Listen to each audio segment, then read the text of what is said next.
Saudaraku sekalian saya muliakan, kita sudah selesai menjalani pelatihan Ramadan. Ibarat anak sekolah nih, kita habis ujian kelulusan atau ujian kenaikan kelas. Ada yang naik kelas, ada yang bahkan lulus masuk ke marhalah berikutnya, tapi ada juga yang tinggal kelas. Bahkan ada yang karena udah tinggal kelas bertahun-tahun sampai harus dikeluarkan dari sekolah. Kamu yang mana? Semoga Allah terima puasa kita. Semoga Allah berkenan untuk menerima salat tarawih kita, bacaan Quran kita, ibadah yang kita lakukan selama bulan suci Ramadan kemarin, insyaallah. Amin ya rabbal alamin. Dan mudah-mudahan Allah Subhanahu wa taala mengampuni dosa-dosa dan kesalahan yang kita lakukan selama bulan Ramadan ataupun sesudah bulan Ramadan ataupun di bulan-bulan yang sebelumnya, insyaallah. Amin ya rabbal. Serta kita berdoa mudah-mudahan Allah sampaikan kita kembali berjumpa dengan Ramadan yang berikutnya dalam keadaan sehat, dalam keadaan baik, dalam keadaan iman yang lebih baik, insyaallah. Amin ya rabbal alamin.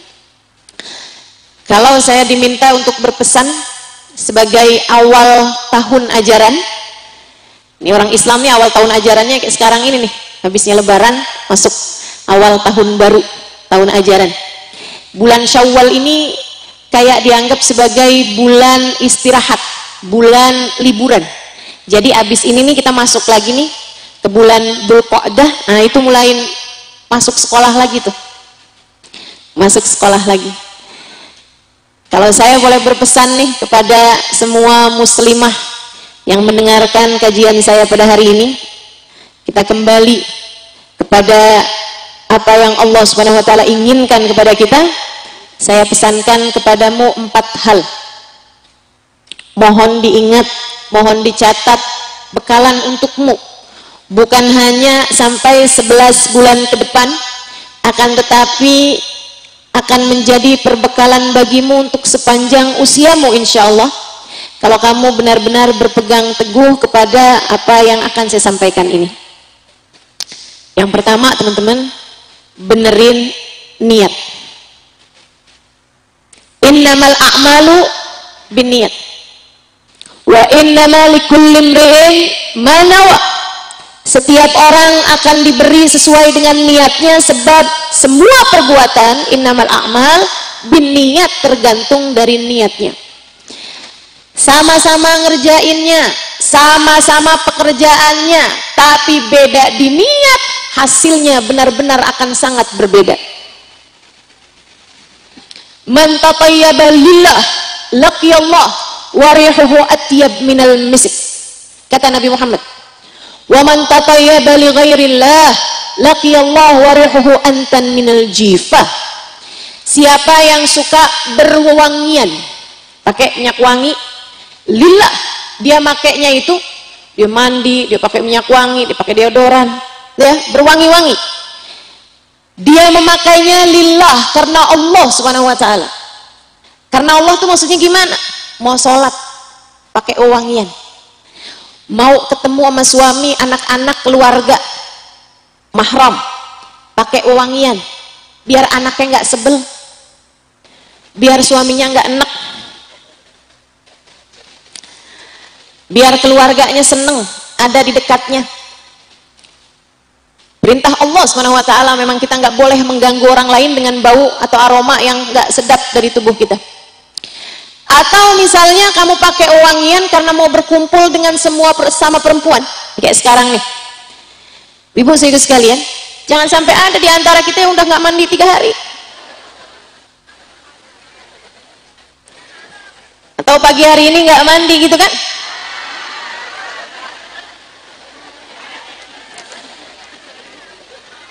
Tapi tadi malam sebelum jalan mandi dulu kan? Karena kita itu tidak boleh mengganggu orang lain walaupun dengan aroma yang tidak enak dari tubuh kita. Saudaraku sekalian, Nabi pernah mengeluarkan orang dari masjid, kebayang ya? Nabi itu kan orangnya santun, adab, akhlak luar biasa.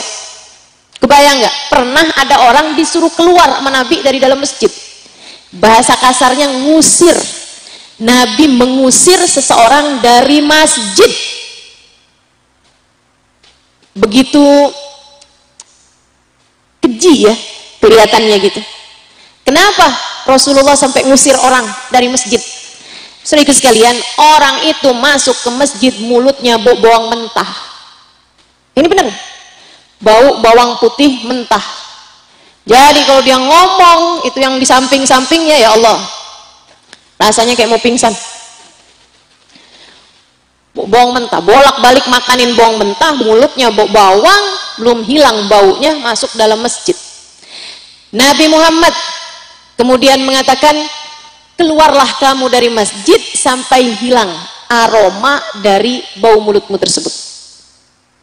Tidak halal bagi orang muslim untuk mengganggu akhahul muslim, sesama saudaranya muslim, walaupun dengan aroma yang tidak baik keluar dari mulutnya.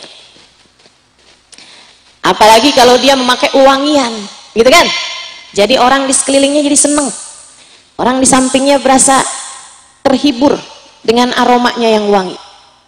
Nabi Muhammad pun wangi, para sahabat-sahabat suka pakai wangian. Sayyidah Khadijah, Sayyidah Fatimah, Sayyidah Aisyah, semuanya suka wangian. So itu sekalian yang saya muliakan. Jadi kalau kamu bau tuh mau ikut siapa? Seperti yang tadi saya sampaikan, Nabi sampai bahkan mengusir seseorang dari masjid hanya karena agar tidak mengganggu yang lainnya. Begitu tinggi Islam ini dalam ranah sosial, sehingga semuanya bisa berkehidupan dengan baik antara satu sama lain. Tapi yang mau saya sampaikan adalah Nabi Muhammad mengatakan, siapa yang berwewangian karena Allah, karena nggak mau mengganggu hambanya Allah dengan aroma yang tidak enak, dia ingin membuat senang orang-orang di sekelilingnya yang adalah hamba-hambanya Allah. Dia berwangian ketika akan mengerjakan sholat, ketika akan hadir di majelis taklim semacam ini. Kata Nabi Muhammad sallallahu alaihi wasallam, kata Imam Syafi'i, mohon maaf, Imam Syafi'i mengatakan, man taba rihul zad aqluh, siapa yang wangi aromanya maka bertambahlah kecerdasannya.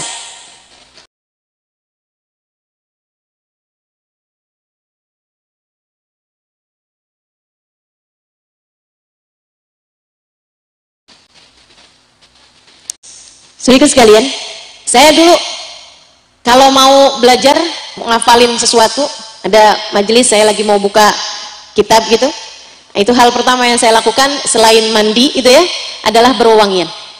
Saya pakai minyak wangi, saya pasang bukhur, udah sampai aromanya wangi, duduk enak.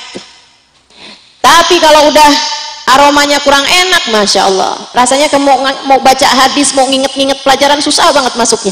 Ayo nih, coba nih, yang sekarang susah konsentrasi, diinget-inget tadi pagi mandi apa enggak?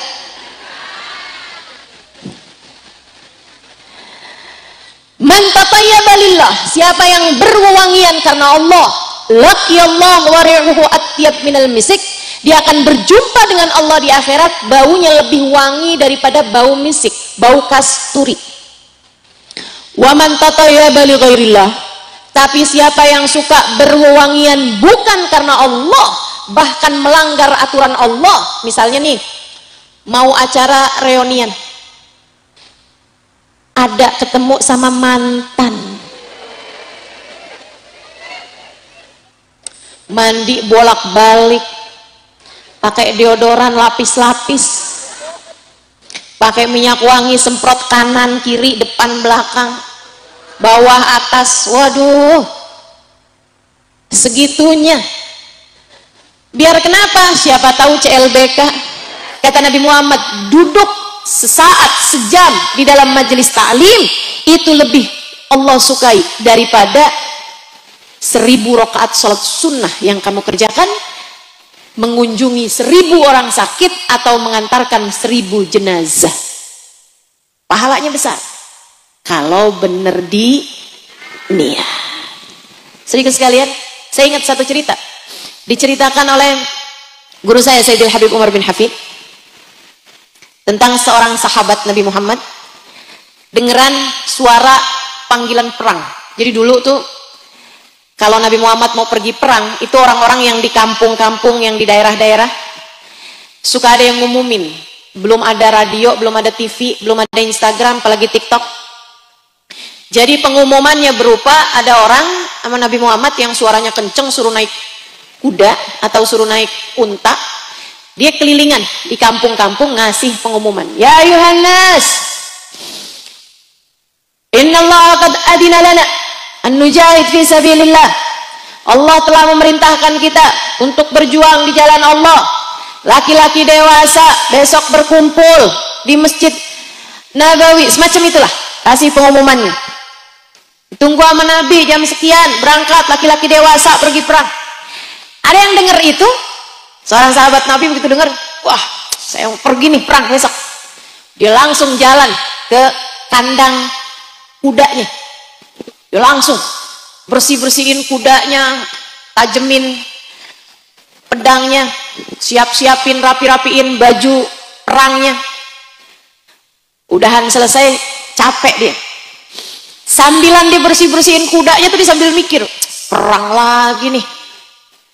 Mudah-mudahan menang.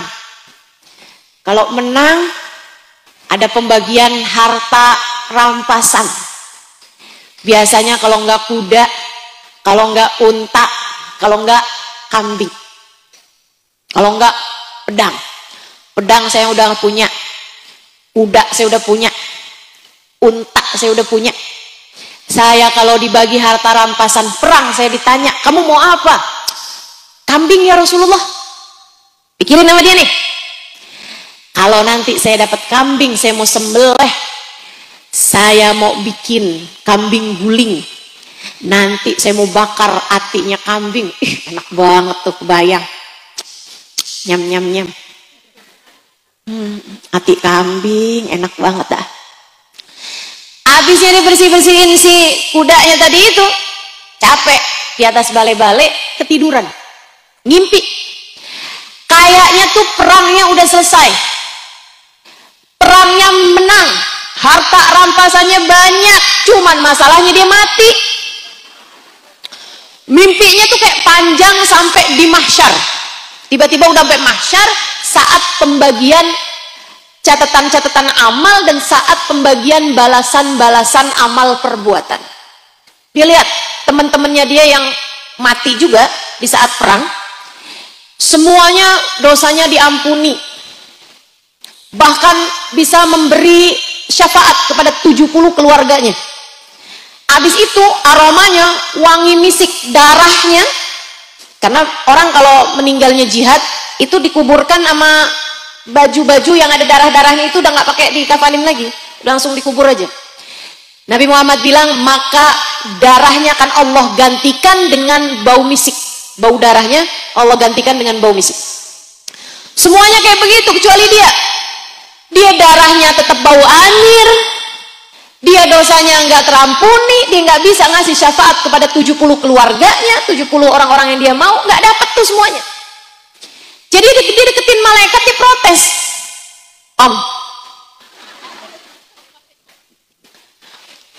Malaikat tuh dia bilang, saya syahid juga loh, sama kayak mereka. Terus kok saya nggak dapat balasan kayak mereka? Kamu namanya siapa? Fulan bin Fulan. Lihat tuh catatannya. Oh, balasan buat kamu sedang dipersiapkan. Kalau boleh tahu apaan ya? Hati kambing. Hati kambing. Dia kebangun dari tidurnya, dia bilang, alhamdulillah cuma mimpi. Ya Allah, seumur hidup saya nggak bakalan lagi makan hati kambing. Dia bertujuan pergi perangnya pengen dapat harta rampasan. Harta rampasan yang dia inginkan adalah kambing, karena dia kepengen makan hatinya. Akhirnya di akhirat balasannya cuma dapat itu aja, kan sayang-sayang. Sama halnya dengan kalian menikah. Siapa yang menikah hanya karena hartanya, maka ya dapatnya cuma itu. Itu pun kalau dapat. Seringnya katanya Nabi Muhammad, siapa yang menikahi seseorang hanya karena hartanya, Allah jadikan orang tersebut miskin sesudah menikahnya. Atau kalaupun nggak miskin, pelit banget, yang sampai nggak mau ngasih. sama kamu istrinya. Saudariku sekalian yang saya muliakan, siapa yang menikahi seseorang hanya karena rupanya, nih ya, bicaranya niat, sama-sama nikahnya, akad nikah sama, resepsi sama, kayak begitu itu. Kehidupan rumah tangga sama, tapi Allah jadikan hasilnya berbeda karena beda di niat. Hati-hati. Hati-hati. Adik-adik yang belum nikah, hati-hati meniat nikah. Jangan sampai niatmu biar ada yang nafkahin. Nggak gitu deh. Kamu ngapain pengen cepet nikah? Biar nggak jadi beban orang tua. Saya kasih tahu. Adik-adik dengerin. Dan para orang tua juga dengerin. Jangan sampai buruan nikah. Lo nyusahin gua mulu. Kamu nyusahin saya mulu. Cepetan nikah. Biar kita nih berkurang beban keluarganya. Nggak gitu bu. Nggak gitu. Nggak gitu. Ibu-ibu, adik-adik dengerin saya. Adik-adik, kamu jangan pernah merasa dirimu sebagai beban keluarga, karena enggak gitu. Kalau ada yang ngomong kayak begitu, jangan percaya. Para orang tua jangan pernah menganggap anakmu sebagai beban keluargamu. Enggak gitu bu. Bisa jadi kamu dikasih Allah rezeki justru karena anakmu itu. Rezeki semuanya sudah dibagi-bagi sama Allah Subhanahu wa taala. Ingat, kamu tidak pernah memberi rezeki kepada siapapun. Yang ngasih rezeki cuma satu, namanya. Jangan sampai gara-gara urusan nikah akhirnya keimananmu menjadi goyah. Nggak ada. Kamu tidak pernah dinafkahi, kamu tidak pernah direzekikan oleh selain Allah. Yang ngasih kamu rezeki hanyalah satu, namanya War-Razzaq Dzul Quwwatil Matin. Allah lah satu sang pemberi rizki, dialah pemilik kekuatan sejati. A'udzubillahi minasyaitonir rajim. Wa ma min dabbatin fil ard illa 'alallahi rizquha wa ya'lam mustaqarraha wa mustaudaha. Kata Allah Subhanahu wa taala, tidak ada sesuatu yang melata di atas muka bumi melainkan rezekinya dari Allah. Allah tahu tempat dia berada, Allah tahu jalanan yang dia lewati. Gak akan pernah tertukar, sebab semua rezeki sudah tertakar. Jelas? Jelas bu? Gak usah takut. Ustazah, suami saya nih dolar sekarang tambah tinggi. Terus kenapa bu? Takutnya suami saya kena PHK. Gak usah takut bu. Gak usah takut. Dari dolar rendah sampai dolar tinggi, yang ngasih rezeki sama kamu dan sama suamimu bukanlah bos, bukanlah perusahaan, melainkan Ustazah, saya dagangan di toko sebelah, bikin dagangan yang sama sama saya. Ustazah, gimana ya? Apa saya doain aja biar sebelah tutup tokonya? Jangan, jangan. Rezeki bu masing-masing, tenang aja, tenang, tenang. Yang tenang biar rezeki datang dalam keadaan halal. Jangan khawatir sama urusan rezeki bu. Saya sampaikan padamu, jangan khawatir soal rezeki. Kamu hanya perlu berikhtiar, betul. Kamu hanya perlu menjalankan ikhtiarnya, itu iya. Akan tetapi sang pemberi rizki tetaplah satu juga, yaitu kata Nabi Muhammad sallallahu alaihi wasallam, "Lau tawakkaltum haqqa tawakkulih, la ruziktum kama yurzaqut tayr, yaghdu khimasan wa yurahu bitana." Andai saja kalian bertawakal, menyerahkan urusan rezeki kepada Allah Subhanahu wa taala, niscaya kamu akan diberi rezeki, kayak diberi rezekinya burung. Dia keluar rumah, terbang dalam keadaan perutnya tipis karena kelaparan. Wa yaruhu bitana, sementara dia kembali dalam keadaan perutnya udah penuh, dan di kedua tangannya, kedua kakinya udah ada makanan, bahkan di mingkarnya, di paruhnya sudah ada makanan juga untuk dia memberikan makanan kepada anak-anak burungnya. Masya Allah, burung aja dikasih rezeki. Padahal kamu nggak pernah kan ngelihat burung sujud? Burungnya lagi sujud, lagi terawih. Pernah? Nggak pernah. Kamu nggak pernah kan ngelihat burung puasa? Saudara sekalian saya muliakan, kamu puasa, kamu terawih, kamu salat fardu, kamu nggak tinggal ibadah kepada Allah Subhanahu wa taala. Kamu pikir burung dikasih rezeki dan kamu enggak, dikasih pasti. Tuh Bu, cecek. Ibu-ibu saudariku sekalian, enggak punya sayap, rezekinya semuanya yang bisa terbang. Itu kalau cecek bisa protes tuh, dia yang paling gede protesnya urusan rezeki. Ya Allah, rezeki saya semua bisa terbang, akan tetapi saya nggak dikasih sayap barang sedikit juga. Gimana cara saya nangkep ya Allah rezeki saya? Kan dia bisa terbang, sementara saya nggak bisa terbang. Akan tetapi survei membuktikan, cicak-cicak diam-diam datang seekor. Tuh, itu lagu ngajarin buat tawakal. Makanya bagus diajarin anak kecil-kecil, tapi dikasih tahu maknanya. Nah, yang tenang. Ayo Ma, bikin nasi goreng, ayo Ma. Tuh anak kecil tuh, oh, nangis, tenang nak, tenang. Rezekinya datang. Kayak cicak. Ibu yang tenang sama urusan rezeki. Bu, gajah nggak pernah sujud aja gendut-gendut. Betul? Yang tenang. Kecoa nggak pernah facial aja glowing. Udah urusan rezeki itu Allah yang udah ngatur semuanya. Alhamdulillah. Jangan sampai kamu menikahkan anak hanya agar berkurang beban dalam kehidupanmu. Nggak gitu caranya. Niatmu salah. Niatmu salah. Makanya akhirnya ada banyak orang tua ngomong begini sama saya, Allah Ustazah, anak saya udah saya kawinin, masih nyusahin aja. Betul? Bahasamu bukan itu begitu? Jangan-jangan kamu salah di niat, Bu. Makanya dengerin saya, benerin niat. Adik-adik juga, kalau kamu nikah jangan hanya karena agar dinafkahi sama suamimu. Yang ngasih rezeki hanya Allah Subhanahu wa ta'ala semata, tidak ada keduanya. Allah aja udah satu yang ngasih rezeki. Tenang, yang tenang. Jangan terus-terusan nuntut suami, jangan terus-terusan bikin suami hatinya jadi nggak tenang karena nyari rezekinya dengan terus dibayang-bayangin sama istrinya. Sampai kalau pulang bawa duit sedikit gemeteran, kesian. Ya Allah, ya Allah. Enggak gitu, enggak gitu.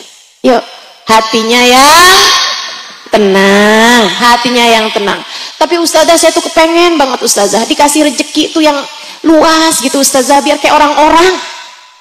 Orang-orang tuh pada bisa jalan-jalan lebaran, pada bisa tamasya, pada bisa seneng-seneng. Nah, ini borok-borok Ustazah.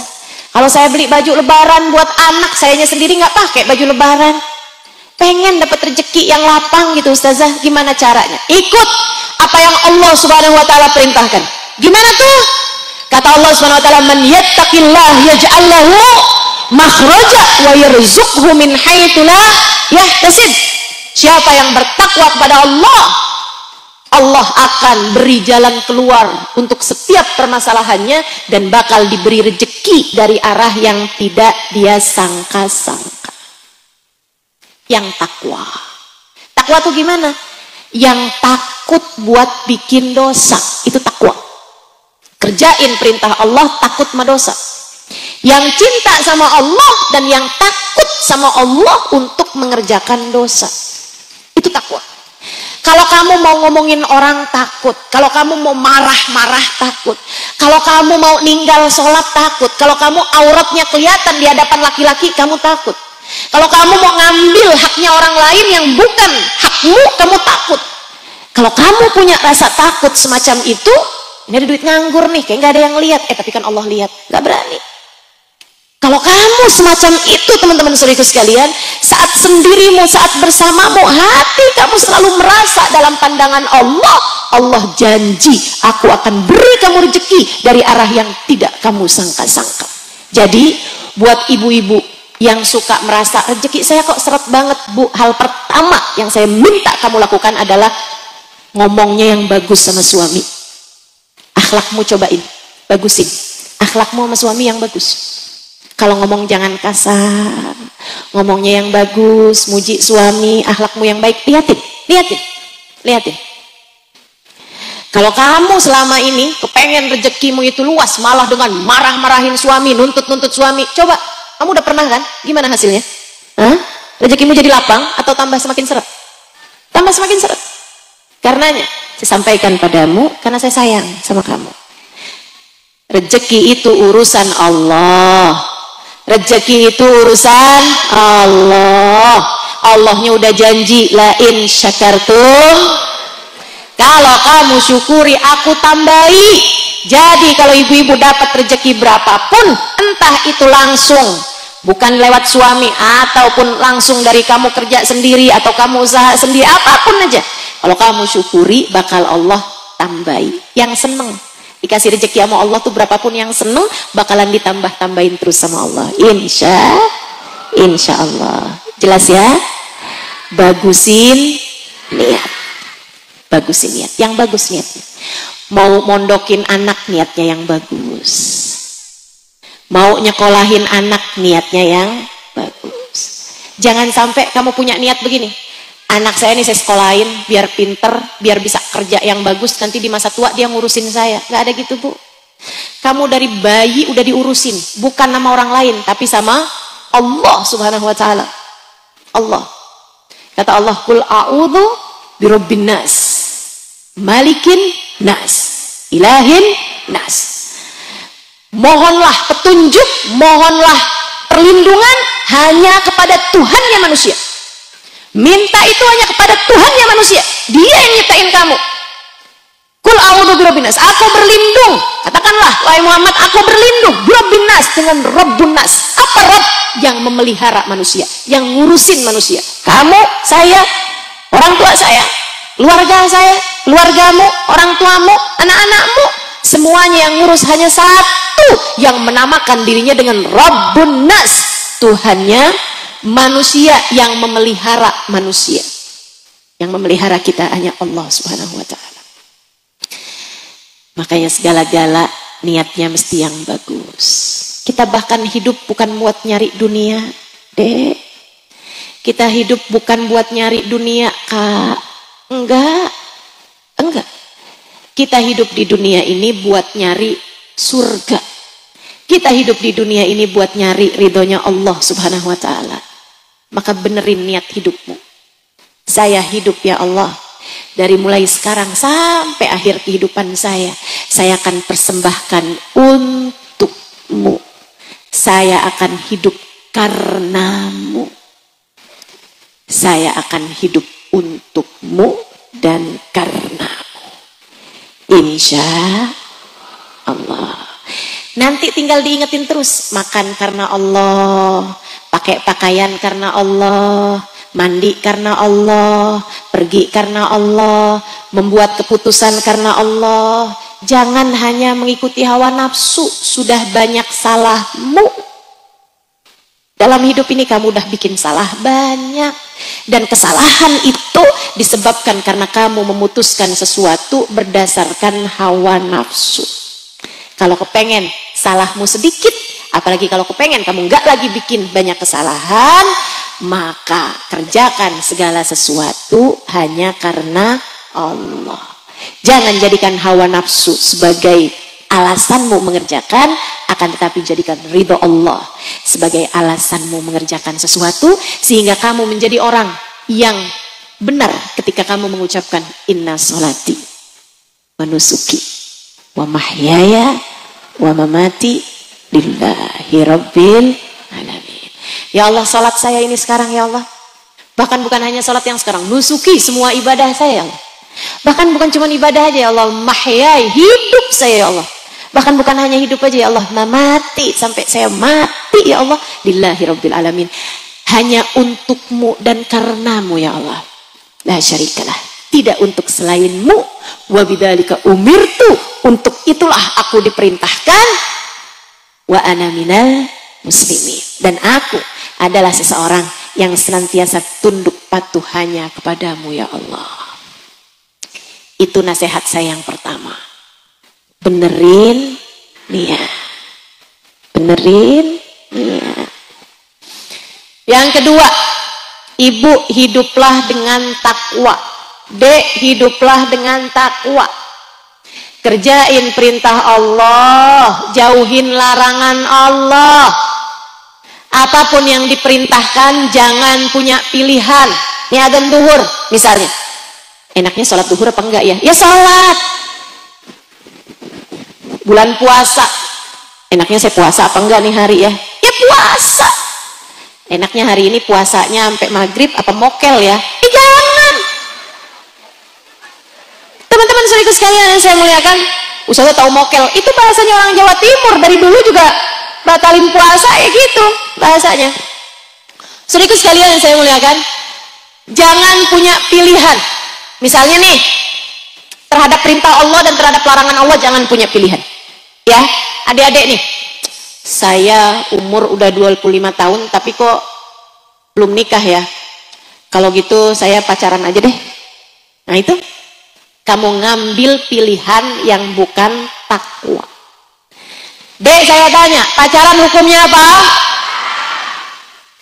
Tapi saya pacarannya syar'i Ustazah. Memang ada pacaran syar'i. Dia bangunin saya buat sahur Ustazah. Ya Allah, nggak gitu. Pacaran haram-haram. Sebab berhubungan bukan dengan yang halal bagimu. Halalnya kapan Ustazah? Kalau kita niat mau nikah? Enggak. Halalnya kalau kamu sudah ijab qabul. Halalnya ketika laki-laki tersebut sudah menjawab qabiltu nikahaha wa tazwijaha bil mahril madhkur. Saya terima nikahnya. Itu baru kalau udah penghulunya bilang sah, tuh baru halal semuanya. Tapi selagi belum begitu, walaupun udah deket hari pernikahan sekalipun, masih belum halal. Pacaran itu halal kalau sudah dikerjakan sesudah akad nikah. Jangan pernah bikin pilihan. Udah gini aja deh Ustazah, kalau saya sampai umur 27 tahun belum nikah juga baru dah saya pacaran. Jangan. Tetaplah berniat istiqomah di jalan Allah sampai kapanpun. Insya kalau ada laki-laki yang mendekatimu, kasih nomor telepon bapakmu. Lamar saya. Kalau kamu memang niat untuk kita menikah, bismillah, lamar saya. Gitu deh. Gak usah takut. Ya Ustazah, kalau nggak nikah gimana cara saya mau kalau nggak pacaran gimana cara saya mau menikah? Dek, kamu nggak lihat apa orang-orang di sekelilingmu itu? Tanya sama bapaknya, tanya sama ibunya. Emang dulu pakai pacaran? Atau kalaupun mereka menikah pakai pacaran, emang mereka pacarannya baru pertama kali itu? Ada banyak orang pacarannya sama siapa, kawinnya sama siapa, betul? Pacaran 5 tahun sama si A, kawinnya sama si Z. Pacarannya sama siapa, kawinnya sama siapa? Segitunya kamu mau disiksa 5 tahun jagain jodoh orang? Enggak banget. Ayo udah, tinggalin yang haram. Allah akan berikan kepadamu yang halal. Yakinlah dengan hal tersebut. Jangan berani sama yang haram. Dengan sepenuh cinta saya sampaikan padamu, jangan berani sama yang haram. Yang haram hanya akan membawamu kepada derita. Kalau kamu jadi pejabat, jangan berani sama harta haram. Kalau kamu jadi istri, jangan berani ngambil punyanya suami, kecuali jika dia sudah mengizinkannya untukmu. Siapapun kamu, jangan berani sama yang tidak halal bagimu. Kelihatannya kayak enak, kelihatannya kayak bagus, kelihatannya kayak menyenangkan. Sejatinya itu adalah derita demi derita. Sejatinya itu adalah api yang akan melahap kebahagiaanmu sebelum dia akan melahap keberkahan dalam kehidupanmu. Hidupmu nanti bakalan susah terus kalau kamu berani sama yang haram. Percayalah saya. Sebab saya menyampaikan sesuatu dari hati saya. Sebab saya menyampaikan sesuatu dari ilmu yang saya dapatkan dari Al-Quran lewat guru-guru saya. Orang-orang yang menyampaikan ini adalah orang-orang soleh yang menyampaikan dengan sepenuh rahmat ajaran yang diberikan, yang disampaikan oleh manusia pembawa rahmat yang Allah mengatakan tentangnya, wa ma arsalnaka illa rahmatan lil alamin. Kata Nabi Muhammad, man lam yubali min ayyi babin dakhala alaihi rizq, lam yubalillah bi ayyi babin min abwabi bi ayyi wadin min audiyati jahannam ahlakah. Siapa yang gak peduli rezeki masuk dari pintu yang mana, Allah juga gak peduli di lembah neraka jahanam yang mana Allah akan hancurkan dia. Dan itu bukan hanya di akhirat, dimulai dari dunia juga Allah gak akan peduli menyengsarakanmu dari pintu yang mana. Siapa yang berani sama yang haram, Allah pun juga berani untuk menyengsarakan hidupnya dari pintu yang manapun Allah inginkan. Jelas? Jelas Bu? Jelas Kak? Jelas Dek? Hiduplah dengan takwa. Kerjain perintah Allah, jangan berani sama apapun yang dilarang sama Allah. Itu nasihat saya yang ketiga. Adik-adik, ibu-ibu, kakak-kakak, nenek-nenek. Banyak juga nenek-nenek di sini kan? Nasihat saya yang ketiga, hatimu jagain. Hatimu jagain. Jangan biarkan kebencian menggerogoti hatimu. Jangan. Saya kesian sama kamu. Kita ini kan hidup nggak bisa loh bawa suami terus-terusan, bawa harta terus-terusan, bawa anak terus-terusan. Apalagi mati, semuanya ditinggalin. Tapi ada yang akan selalu bersamamu. Kapanpun dan dimanapun kamu berada, bahkan sampai kamu masuk dalam kubur. Apa itu? Hatimu, perasaanmu. Ini kamu bawa terus-terusan. Sekarang nih kamu duduk bawa hati. Belum tentu semua bawa HP. Belum tentu semua bawa duit. Betul?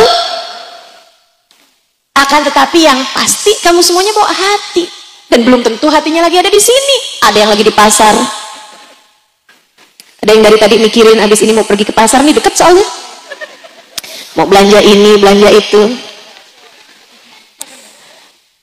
Masya Allah. Hati kita bawa kemana-mana.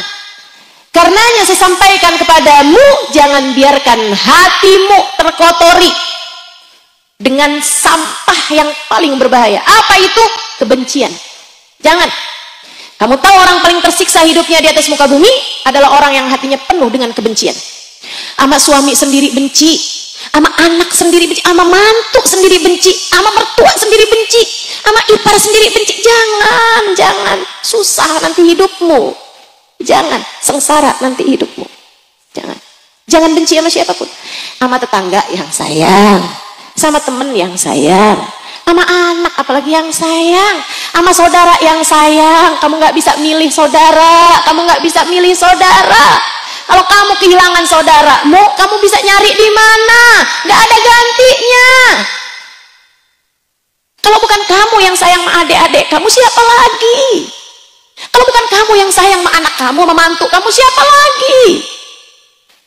Saudariku sekalian yang saya muliakan, hatimu jangan biarkan terkotori dengan sampah yang bernama kebencian. Saya sampaikan atas nama cinta.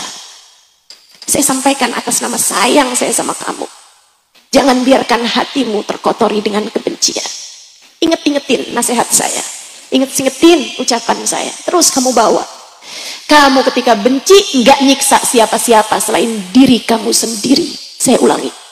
Kamu ketika membenci, kamu tidak sedang menghilangkan kebahagiaan siapa-siapa sebelum kebahagiaan kamu sendiri. Jelas.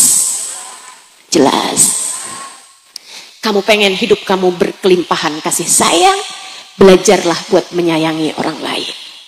Yang sayang. Sama anak-anakmu sendiri yang sayang, sama menantumu yang sayang, sama cucu-cucumu yang sayang. Bu, saya pernah ketemu seorang hubabah di sini di Indonesia. Mungkin seringnya dengar saya cerita tentang hubabah-hubabah di Kota Tarim, itu pasti lebih banyak. Tapi di Indonesia juga bukan berarti nggak ada. Saya pernah ketemu salah satu hubabah di sini di Pulau Kalimantan. Itu ibu-ibu saudara sekalian sekian hari hatam Quran. 3 hari kalau nggak salah. Per 3 hari hatam Quran. Saya tanyain, namanya Bapak Anissa Al-Haddad. Ditanyain, Bapak baca Qurannya banyak banget. Itu beliau usianya tahun ini lebih dari 100. Usianya waktu saya ketemu itu hampir 100. Itu teman-teman sekalian masih baca Quran. Pakai kacamata, tapi maksudnya masih bisa baca Quran gitu. Lalu baca Qurannya banyak. Saya bilang, Bapak aku baca Qurannya banyak banget. Dia bilang, habisnya saya ustazah kalau malam itu suka nggak bisa tidur. Jadi daripada saya nggak bisa tidur, nggak jelas gitu, saya pakai aja baca Quran. Ya Allah, nikmat bener hidup. Quran selalu menemaninya. Terus saya tanya, Bapak amalannya apaan sih Bapak? Bapak nih kasih tahu saya gitu. Hidup sampai berkah kayak begitu, mata masih bisa dengar, nggak pikun, telinga masih bisa dengar. Saya berarti bicara udah lama nih ya, udah mulai salah-salah begini nih. Ibu-ibu tuh kalau saya salah kayak seneng banget. Baiklah, telinga masih bisa dengar, awas, matanya masih bisa lihat, bahkan Quran yang nggak besar juga itu ya. Beliau gitu, nggak pikun sama sekali. Waktu saya datang tuh beliau bilang, Ustazah nanti kalau pulang ke Jakarta kirim salam ya sama Fulanah binti Fulan, terus sebutin namanya. Saya bilang, emang masih keluarga Bapak? Enggak, dia pernah datang ke sini. Pernah sekali datang ke sini, masih bisa inget namanya Bu. Saya aja jangan suka ibu tanyain dah nama ibu-ibu nih sama saya. Ustazah masih ingat kan sama saya? Waduh, itu pertanyaan jebakan. Sehingga sekalian saya mulakan, bisa luar biasa gitu. Hidupnya sampai masih bisa ngasih nasihat sama orang di usia segitu lanjutnya, segitu tuanya. Saya tanyain sama Babah itu, Babah amalannya apa gitu? Ajarin saya. Beliau bilang, saya Ustazah Halimah, sholat witir 11 rakaat tiap malam. Tiap malam. Jadi beliau karena nggak bisa tidur, malamnya isinya Quran, sama kalau udah jelang-jelang 1 jam sebelum subuh, beliau witir 11 rakaat. Per 2 rakaat, habis selesai 2 rakaat tuh, per 2 rakaat, anaknya kalau nggak salah ada 5 atau 6 gitu, per selesai 2 rakaat, dia akan mendoakan semua anak, cucu, cicit, anaknya cicit, sama mantu-mantunya, disebutin namanya semua. Sebutin namanya semua. Ya Allah ampunin dia, ya Allah sayanginnya, ya Allah bimbing ya Allah, kayak gitu. Anak-anaknya dia sebutin namanya satu-satu, mantu-mantunya sebutin namanya satu-satu, cucu-cucunya, mantu cucunya, cicit-cicitnya, sebutin semuanya namanya satu-satu, didoain satu-satu. Orang hatinya penuh rahmat kayak begini, hidupnya berkah, hidupnya bahagia. Tapi kalau kamu merasa selalu terzolimi, selalu tersakiti, ya Allah lihatlah perlakuan saudaraku kepadaku ya Allah.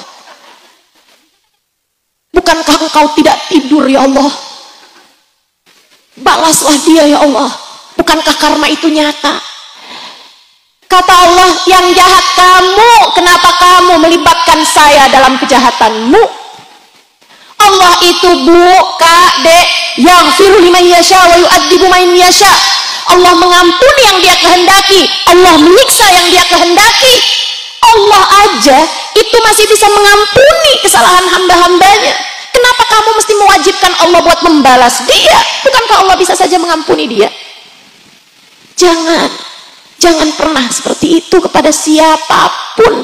Jika bahkan kamu dizolimi sama seseorang, siapapun orangnya, belajarlah untuk jangan menyisakan kebencian di dalam hatimu. Maafkanlah demi kebahagiaanmu sendiri. Jangan biarkan hatimu terkotori dengan kebencian. Setuju? Insya Allah. Sebelum saya akhiri dengan nasihat yang keempat, saya mau ulangi dulu. Ini kan saya guru nih kan. Saya mau memastikan semuanya mendengarkan ucapan saya dari awal. Nasihat saya 4. Yang pertama, niatnya diatain, dibagusin, dibenerin. Niatnya hanya untuk mencari ridhonya. Itu 1. Yang kedua, hiduplah dengan takwa. Apa itu takwa? Taat menjalankan perintah Allah, jangan berani-berani mengerjakan dosa. Kemudian yang berikutnya, yang nomor 3, jaga hati, jangan biarkan kebencian mengotori hatimu itu.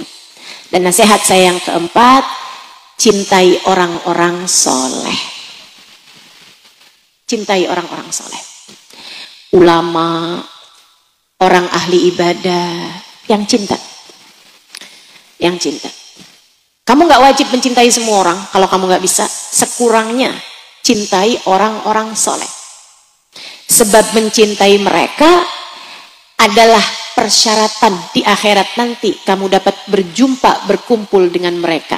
Sebab Nabi Muhammad mengatakan, almar'u ma'aman hab. Seseorang akan dikumpulkan di akhirat dengan yang dia cinta. Cintai para ulama, cintai guru-gurumu, cintai orang yang bisa mendekatkanmu kepada Allah. Cintai orang-orang soleh, cintai para wali-walinya Allah, baik yang masih ada ataupun yang sudah meninggal dunia. Yang cinta sama kekasih-kekasih Allah Subhanahu wa taala. Cintai orang-orang soleh, para sahabat-sahabat Nabi Muhammad. Cintai orang-orang soleh, keluarga Nabi Muhammad. Cintai orang-orang soleh, para nabi-nabinya Allah Subhanahu wa taala. Cintai orang-orang soleh dari sejak Nabi Adam sampai zaman sekarang ini. Cintai manusia paling soleh bernama Sayyiduna Muhammad. Cintai Nabi Muhammad. Kamu pengen hidupmu bahagia, hidupmu benar, hidupmu berkah. Yang cinta sama Nabi Muhammad. Yang cinta sama Nabi Muhammad. Yang cinta. Ustazah, saya kok gak bisa cinta ya sama Nabi Muhammad? Gimana caranya? Deketin. Gimana caranya deketin? Kenali. Tak kenal, maka tak sayang. Ada tahapannya. Yang kenal dulu, baru habis kenal sayang, baru habis sayang cinta. Sama Nabi kayak gitu. Sama Nabi kayak gitu. Kenali. Gimana caranya kenali? Dengerin lebih banyak tentang Nabi Muhammad. Terutama dari orang-orang yang punya rasa cinta kepada Nabi Muhammad. Sebab yang tahu tentang Nabi Muhammad banyak. Yang bisa menyampaikan sejarahnya Nabi Muhammad banyak. Tapi apakah dia bisa membuatmu menjadi dekat? Apalagi cinta? Belum tentu. Sebab rasa hanya bisa dialirkan oleh yang punya rasa. Kalau orangnya punya rasa cinta kepada Nabi, yang dengerin juga bisa belajar mencintai Nabi. Yuk, lebih banyak dengerin. Alhamdulillah, kita hidup di zaman tahun-tahun ini nih, ngedengerin kajian semudah ini ya, semudah membalik telapak tangan. Tinggal scroll, buka YouTube, dengerin kajian, gampang banget, Bu. Dulu orang mau menuntut ilmu, mau dengerin kajian tentang Nabi Muhammad, mesti berjalan berkilo-kilometer jauhnya. Sekarang semudah membalik telapak tangan. Bahkan banyak di antara ibu-ibu yang ketiduran masih lagi dengerin saya.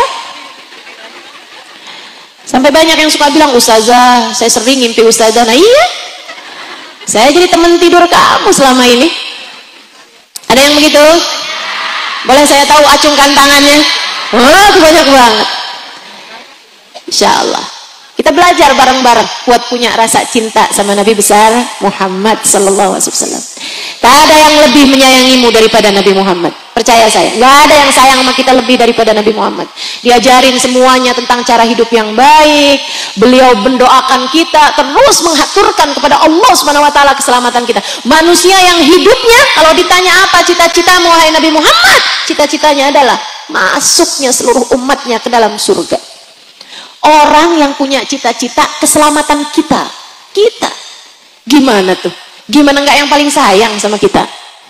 Saudara sekalian saya muliakan, belajar terus buat punya rasa cinta sama Nabi Muhammad. Terus ditumbuhin. Kalau belum punya, cari benihnya. Benihnya ada pada para pecinta-pecinta. Dengerin, duduk bersama dengan mereka. Hadir di kajian para pecinta-pecinta Nabi Muhammad.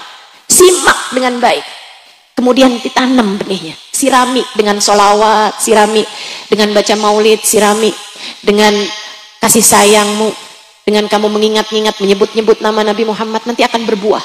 Buahnya ini yang akan kamu petik dari di dunia sebelum kelak berbuah kebersamaan di akhirat nanti. Mudah-mudahan Allah tidak menghalangkan kita. Hari ini kita bisa bersilaturahmi dengan saudara-saudara, dengan teman-teman, bisa kumpul, bisa ketemu sama sahabat-sahabat, sama tetangga-tetangga mungkin ya, atau sekurangnya ibu-ibu teman-teman bisa silaturahmi dengan saya, Gitu kan ya? Mudah-mudahan di akhirat nanti Allah izinkan kita untuk bersilaturahmi dengan Nabi Muhammad sallallahu alaihi wasallam. Semoga Allah izinkan kita hari ini bisa kumpul, saya bisa ketemu denganmu di akhirat nanti. Semoga saya bisa Allah pertemukan dengan nabimu, Nabi kita Muhammad sallallahu alaihi wasallam. Mudah-mudahan Allah perkenankan kita untuk mengikuti jalannya orang-orang saleh, mencintai orang-orang saleh dan mencintai manusia paling saleh, baginda kita Nabi besar Muhammad sallallahu alaihi wasallam insyaallah. Amin ya rabbal alamin. Rabbana zalamna anfusana fa illam taghfir lana wa tarhamna lanakunanna minal khasirin.